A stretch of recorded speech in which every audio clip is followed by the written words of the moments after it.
ABP माझा या बुलेटिनमध्ये आपणा सर्वांचं स्वागत आहे आणि बुलेटिनची सुरुवात करूयात बातम्यांचा वेगवान आढावा घेऊन। मराठा आरक्षणाबाबतचा जीआर काढा, लगेच मुंबई रिकामी करतो अशी घोषणा मनोज जरांगेंनी केली होती। राज्य सरकारनं जीआर काढला आणि त्यानंतर लगेचच मराठा आंदोलकांनी आपल्या गावाची वाट धरली आहे। कालपर्यंत आझाद मैदान आणि सीएसएमटी स्थानकाबाहेर आंदोलकांच्या गर्दीमुळे पाय ठेवायलाही जागा नव्हती। मात्र सरकारच्या घोषणेनंतर आता सीएसएमटी आणि आझाद मैदान दोन्ही स्थळं रिकामी झालीत।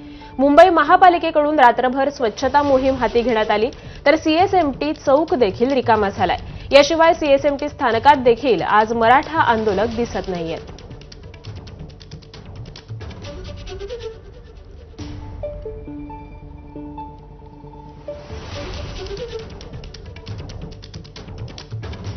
मागील 4 दिवसांपासून सीएसएमटी परिसर हा ठप्प होता, तो म्हणजेच मराठा आंदोलनामुळे।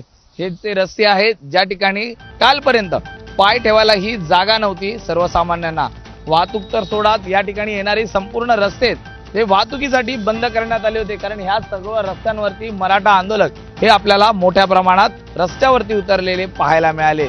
जरांगे पाटील यांनी उपोषण सोडल्यानंतर सर्वच मराठा बांधवांनी याच परिसरात जल्लोष केला आणि आपल्या आंदोलनाला पूर्णविराम दिला। मुंबईचा सीएसएमटी परिसर आहे हा आता पूर्वरत आपल्याला पाहायला मिळतोय।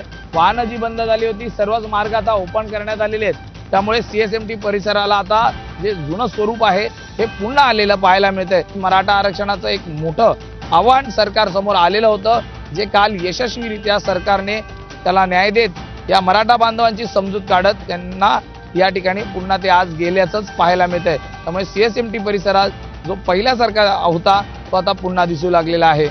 व्हिडिओ जर्नलिस्ट अनिल पवारसह मी सूरज सावंत, एबीपी माझा, मुंबई।